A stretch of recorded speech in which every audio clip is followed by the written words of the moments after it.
श्री साईबाबा संस्थांच्या वतीने आशिया खंडातील सर्वात मोठं प्रसादालय चालवलं जातं। या प्रसादालयामध्ये दररोज जवळपास 45 ते 50 हजार साई भक्त प्रसादाचा लाभ घेतात। हे प्रसादालय चालवत असताना काही साई भक्तांच्या तक्रारी आल्या होत्या की या ठिकाणी काही लोक जे ते दारू पिऊन येतात, धूम्रपान करतात, यामुळे जे ते भक्तांना त्रास होत होता।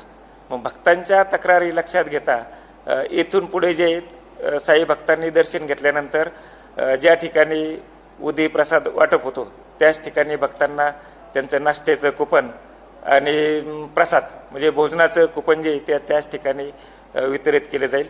हे कुपन जे आहेत हे कुपन घेऊन त्यांनी प्रसादालयात जायचे आणि हे कुपन घेतल्यानंतर त्यांना महाप्रसाद म्हणजे भोजन त्या ठिकाणी उपलब्ध करून दिलं जाईल। जे साई भक्त निवासस्थानामध्ये राहण्यासाठी येतात त्यांचं त्या ठिकाणी रजिस्ट्रेशन झाल्यानंतर त्याच ठिकाणी त्यांना प्रसाद म्हणजे भोजनाचे कुपन आणि नाश्त्याचं कुपन दिलं जाईल।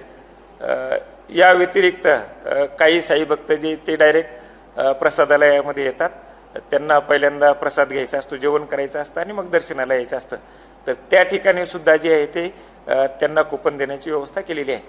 बाबांच्या दर्शनासाठी जे साई भक्त येतात त्यातील कोणताही साई भक्त जो या ठिकाणी उपाशी राहणार नाही अशी सर्व व्यवस्था जी आहे ती श्री साईबाबा संस्थांच्या वतीने करण्यात आलेली आहे।